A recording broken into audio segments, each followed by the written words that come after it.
thanks to the supporters of channel member Angry Scotsman Plays. Well, here we go then, boys and girls. This is the final episode of Saving Man City. I think at this point we can officially consider them saved, and I'm about to prove how we saved them.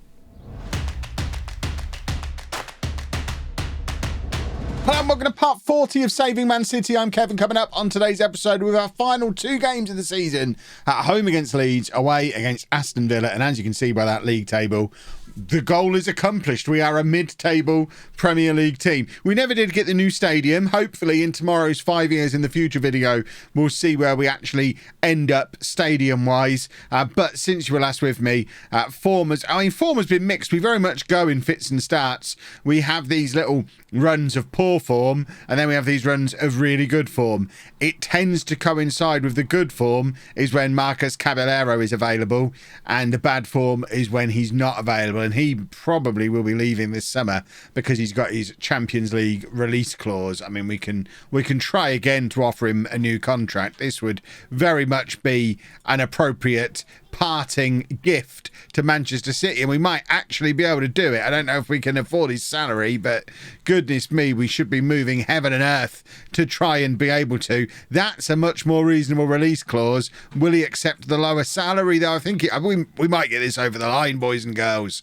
Oh well, you're welcome, Manchester City. There is a parting gift for you. Liam Delap has been fantastic as well. He's got 24 Premier League goals this season. I would argue that's the best season of his career. He didn't get quite as many goals as he got in the Championship or League Two. We never actually had him in League One. That was his year away. And of course wasn't scoring as prolifically as he was in the non-league. But to get 24 goals in 27 starts in his first season in the Premier League, averaging a 7.3, that is, I mean, people questioned whether he was worth 21 million.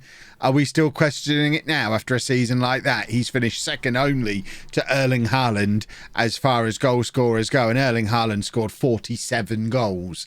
So he was never going to beat him, was he? He never will beat him, but hopefully he'll get to play for England this summer, which will be super. And then, of course, we've got the finances. We are on course to fail FFP. It will be interesting to see what happens longer term for City when we do the 5 years in the future tomorrow, because we're on course to fail both flavours of FFP, but the total debt for the club is down to only 300 million now.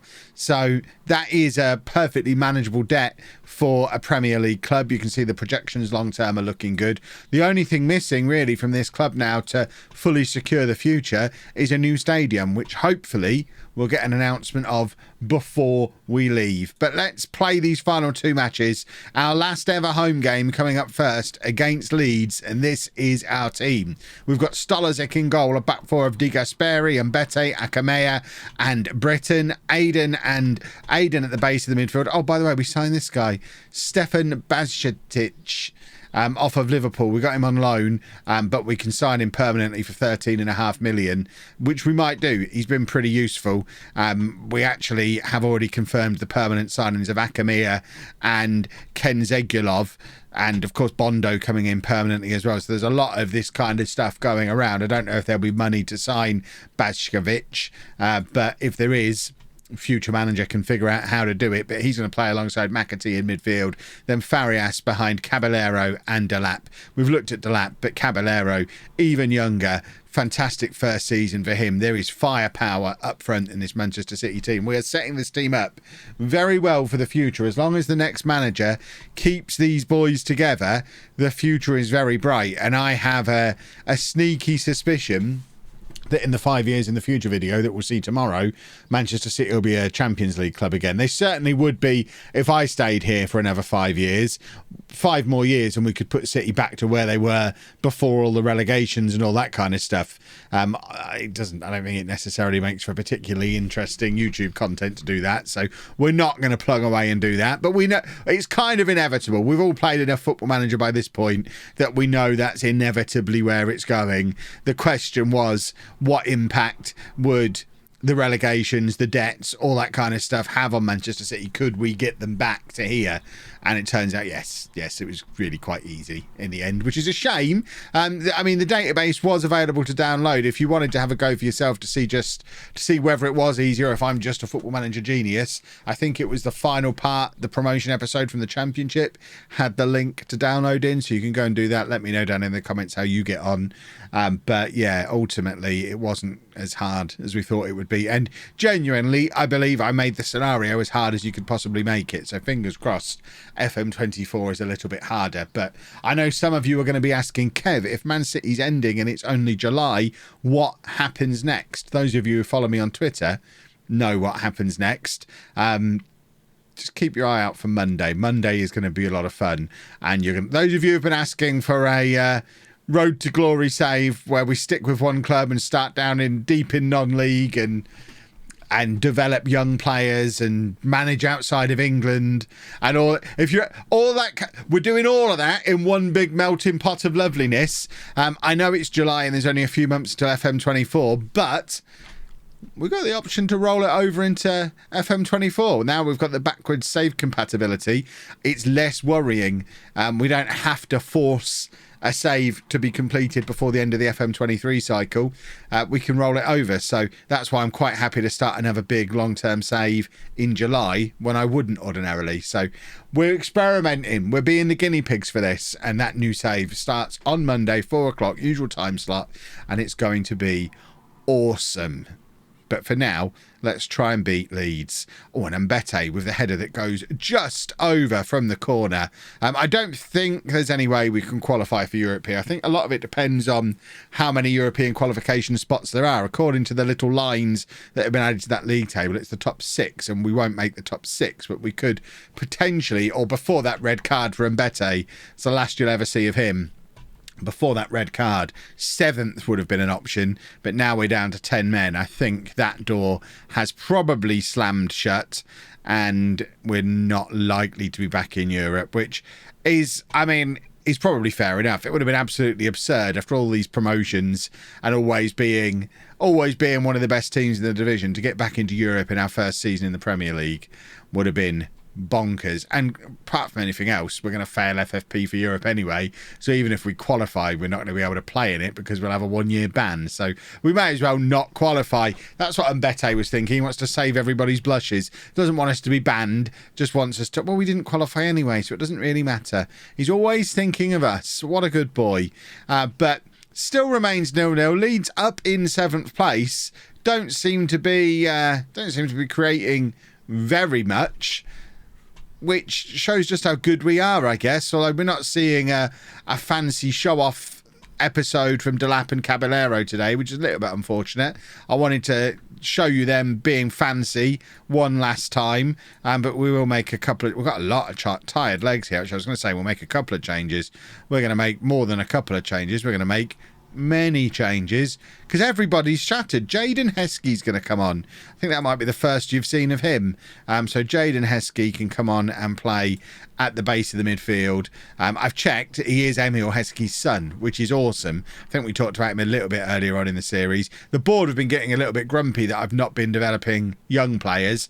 Well, there you go. There's a young player being developed right now. He's the only one currently, although I would argue the fact that the likes of Mbete, McAtee, Delap are all still in the first team at this point means I've done my bit for young player development over the last 5 years at Manchester City. I don't think I have to force one through every year, but it seems the board have other ideas, and Leeds have grabbed a late winner here, and that is quite unfortunate because it does completely slam the door on any possibility we had of qualifying for Europe and also of finishing above Manchester United. We were this close to being the biggest club in Manchester again in our first season back in the Premier League, but alas, it seems not to be, because with one game to go, United move back above us and we need everything to go our way on that final day if we are going to have Manchester bragging rights, which is probably more important than qualifying for Europe as far as the Manchester City fans are concerned. They've probably had just about enough over the last 5 years of Man United lording it over them while we've been down in the lower leagues. it probably would have been quite nice to finish above them to finish the save off, but looks like it's not going to happen. Although Kenzegulov with a crunching tackle there, he becomes a permanent Manchester City player this coming summer, and Leeds are trying to put a cherry on top this cake that they don't really deserve. No cake for you, Leeds. It wasn't until we went down to 10 men that you started even trying, and even then it wasn't even going down to 10 men. It was when we made the substitutions and weakened things massively. I mean, that back four does not inspire confidence, but everyone was so tired after the run of games that we've had that we didn't have much choice but to make the changes. I mean, even on 70 minutes when we made all those changes, there were still players on the pitch with red fitness levels. That's not ideal. Right, let's go and play our final game of the save away against Aston Villa. Hopefully end on a high. We'd like a win. We'd like goals for Delap, for Caballero. We want to, we want to end on a positive. 2 defeats in a row now. I told you, we go in waves. Where were you during April when everything was going well? Well, we are down to the bare bones for this final game as far as fitness and injuries and suspensions go. We're having to play Norrington Davies at centre-back with De Gasperi, Akamea and back, making up the rest of the back four. Bajcetic drops to the base of the midfield with Bondo and Deli Bashiru ahead of him, and then Farias behind Caballero and Delap. We want the 2 fancy boys up front to go and do all the football goals. That's what we're looking for here. So let's make sure everybody is cheery and happy and delighted. And we could still potentially finish above Manchester United. They are playing at home against Fulham. Fulham are a team we've put about 15 goals past this season, so I don't hold out a lot of hope for Fulham pulling off a victory there.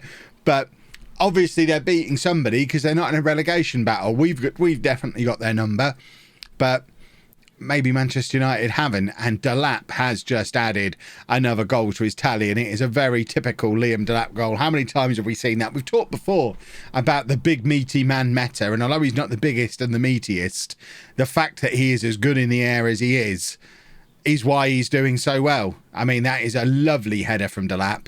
What is that, goal 26 for the season, I think, on his first ever season in the Premier League. He absolutely deserves the England call-up he got recently, and fingers crossed. Is 2028 a World Cup year?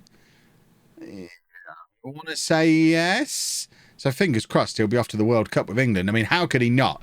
If you had an English striker with that number of goals at his age in the run-up to a World Cup year, how do you not take them? Ivan Toney springs to mind. But forget him. We don't need to worry about Ivan Toney for today. And Caballero has just scored as well. And we are going to get that final big send-off where these 2 boys show off, I think. They've just formed a fantastic partnership. Getting on for 50 goals between them this season for a newly promoted team. That'll do, isn't it? You'll take 50 goals from your strike partnership. We've changed around the way we play completely to accommodate the 2 of them playing together, and they have been brilliant. I wonder how different the season might have been if Caballero hadn't have missed at least 2 months of football due to international commitments. He went off to play in the Pan American Cup for the under-21s, I think. He missed a month back in October time for that. He missed a month around January, February time for the under-23s for Olympics qualifying. Presumably he's going to miss the start of next season at the actual Olympics as well with Argentina. These South American wonder kids are all fun and games until you realise just how much youth football they have to go off and play, and you don't really want to have to rely on them too much. And we've relied on Caballero pretty much from his debut. He played out wide on his debut. We moved him up front almost immediately, and from that moment on we've pretty much relied on him as our best player.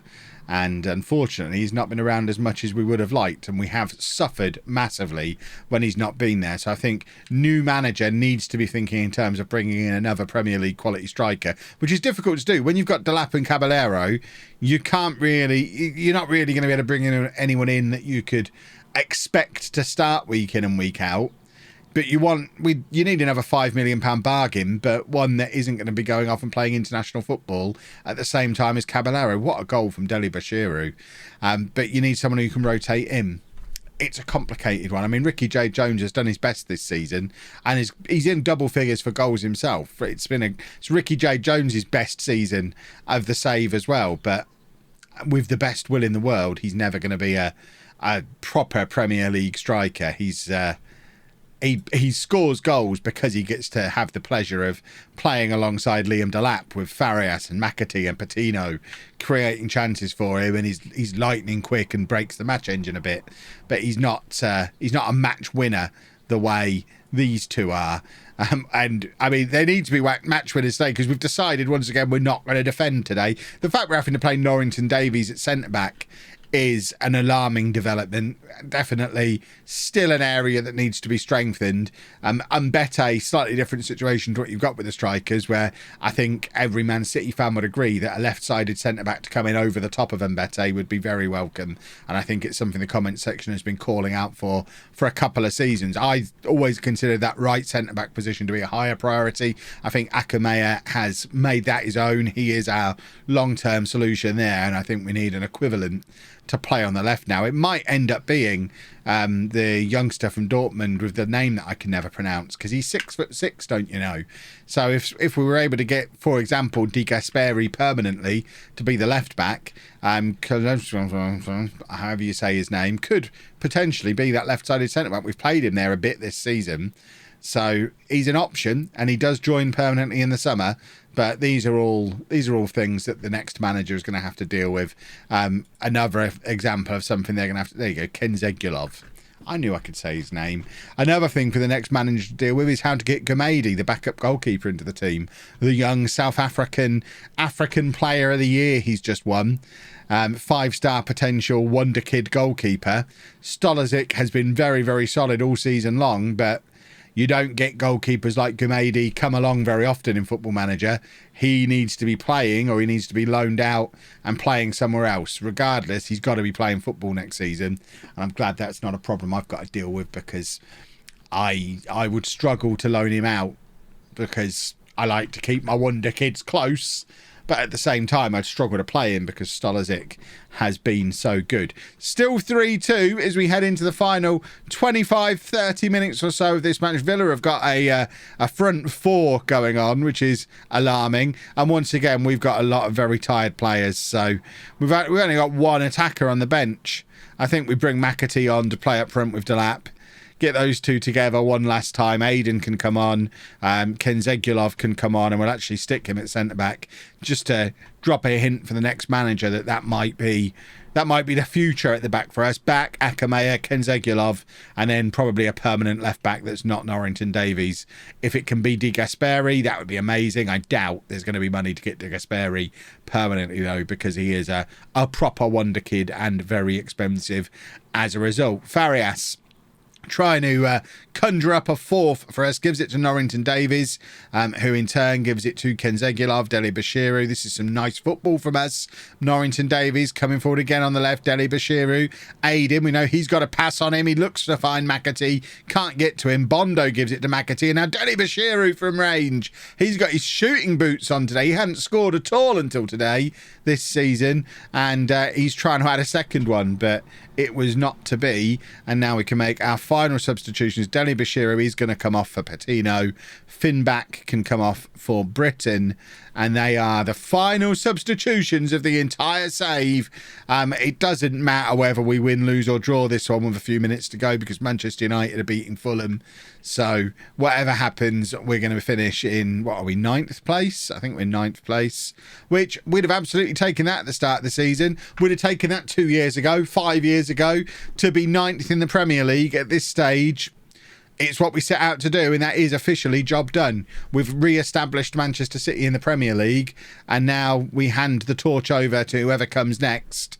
In all the simulations I did, it was usually Vincent Kompany, but it was a bit earlier than that, than this, when I think in the simulation, Sam Allardyce would get the job immediately with City in the National League. And then when he got sacked in League One, it would be Company who takes over and tries to drag him up further from there. So I would expect Vincent Company to turn up, unless he's either had a really good or a really bad 5 years, and which makes him too good for us or not good enough for us. But he would be the obvious one. And hopefully City in a nice new ground, nice little top 10 team forevermore, where Manchester City are supposed to be, and we've corrected a big error with the world, and Man City are back where they belong. But let's just wait for final confirmation of the end of the season. There it is. Do we get any announcements of the stadium? I don't think we do. We're just going to hit continue a couple of times just to see if there's a stadium announcement before we wrap things up for the save. Obviously, with the exception of the 5 years in the future coming tomorrow, but I think it's probably unlikely. As you would imagine, Haaland has won top goal scorer. Caballero wins Young Player of the Year. He better get a work permit. The board are setting me tiny little budgets, so we've spent too much money this season, clearly. Hopefully, that's because they're saving money to build a stadium. Come on, board. Make everybody happy. Give us the stadium that we're all desperate to see. Season review, we don't need to spend any time at all dwelling on. Can we just skip through this? Is it broken? It might be broken. But if we're going to get a stadium, this is where it will be announced, I think.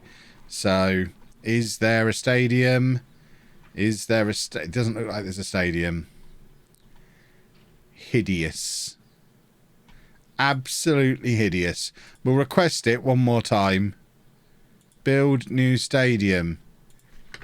And we'll wrap it up there. 5 years in the future tomorrow. New save starts Monday.